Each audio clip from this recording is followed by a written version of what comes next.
Hey guys, আসসালামু আলাইকুম। সবাই কেমন আছেন? আশা করি সবাই ভালো আছেন। আলহামদুলিল্লাহ, আপনাকে আমি অনেক ভালো আছি। চলে আসলাম আবার নতুন একটা ব্লগ নিয়ে। আজকের ব্লগটা হলো আমি বাড়ি থেকে ঢাকার উদ্দেশ্যে রওনা দিয়েছি। আর বাড়ি থেকে ঢাকা যেতে আমার সাথে কি কি ঘটে না টেনে পুরোটাই দেখতে থাকুন। প্রথমে এসে আমি একটা অটো নিলাম। অটো নিয়ে এখন আমি যাব কাউন্টারে, কারণ কাউন্টার থেকে আমি টিকিট আগে কেটে নিয়েছি। এখন ডাইরেক্ট বাসে উঠে রওনা দিয়ে দেবো ঢাকার উদ্দেশ্যে।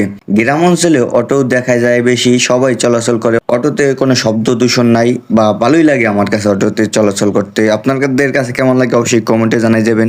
আর অটো থেকে নেমে এসে আমার সিটে বসে পড়লাম। আর সিটে কিছুক্ষণের ভিতরেই দেখলাম আমার বন্ধুর শাশুড়ি টাকা তুলতেছে। আমার কাছে আসিল, তখন আমি টাকা দিয়ে দিছি তার কিছু। টাকা না দিলে তো আমার বন্ধু শাশুড়ি আবার রাগ করে, সেটা তো সবাই জানে বন্ধু শাশুড়ি কতটা ডেঞ্জারাস।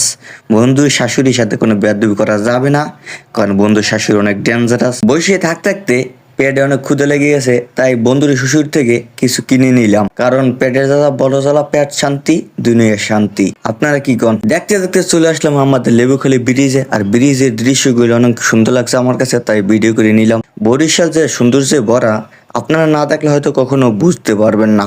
বরিশাল এত সৌন্দর্য, খাল নদী ভরা আমাদের এই সৌন্দর্যে গড়া। যারা বরিশাল আসেনি তারা হয়তো সৌন্দর্যই দেখে নেই। বাংলাদেশে বরিশাল বিভাগে যে এত সুন্দর জায়গা আছে, এত সুন্দরময়, যা কথার মধ্যে বোঝানো যাবে না। সে একবার না আসলে বা না দেখলে কখনো সে বুঝতে পারবে না যে বরিশাল এত সুন্দর। বরিশাল আমার জন্মে আমার গর্ব হয়, কারণ আমি বলতে পারি এটা আমার জন্মভূমি। কে কি বললো আমাকে সেটা আমার দেখার বিষয় নয়।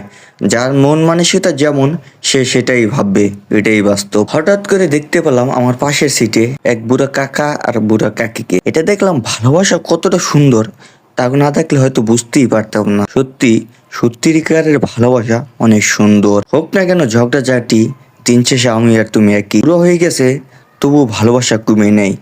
কাকার কোলে কাকি মাথা দিয়ে কিভাবে ঘুমাচ্ছে দেখেন।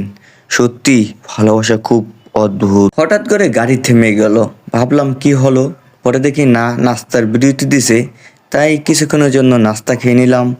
নাস্তা খাওয়ার জন্য যে জায়গায় ব্রেক দিছে ওই জায়গায় তেমন কিছু নাই, তাই সামান্য কিছু খেয়ে নিলাম। ছোট করে একটু ভিতরে খুব সুন্দর ছিল এই হোটেলটা, খাওয়ান দাওয়ান অনেক ভালো ছিল। সব এসে খাবেন এই জায়গায়, খুব সুন্দর খাবার। দেখতে না দেখতে চলে আসলাম আমাদের স্বপ্নের সেতু, বিশ্বের ভিতরে 5 নম্বর সেতু, পদ্মা সেতু। দক্ষিণ অঞ্চলের জন্য এটা স্বপ্ন।